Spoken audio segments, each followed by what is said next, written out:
இன்றைக்கி நமக்கு மாங்காய் துவையல் எப்படி செய்கிறதுன்னு பார்க்கலாம். அதுக்கு ஒரு மாங்காய் எடுத்துருக்கிறேன். இதுலேருந்து ஒரு சின்ன பீஸ் நமக்கு கட் பண்ணி எடுத்தால் போதும். ஒரு பச்சை மிளகாய், ஒரு 4-5 சின்ன வெங்காயம், கருவேப்பிலை, அரை ஸ்பூன் சில்லி பவுடர், 3/4 கப் தேங்காய். இப்போ இதை செய்கிறது எப்படின்னு பார்க்கலாம்.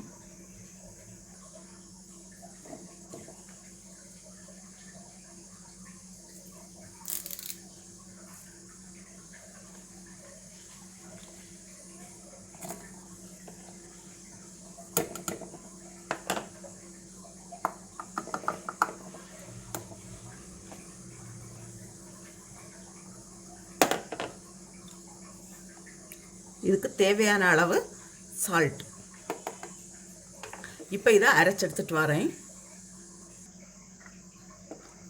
அரைச்சாச்சு. நான் இதில் அரைக்கும்போது தண்ணி எதுவுமே சேர்க்கல. இது ரைஸ்க்கு கூட சாப்பிட்றதுக்கு நல்லா இருக்கும்.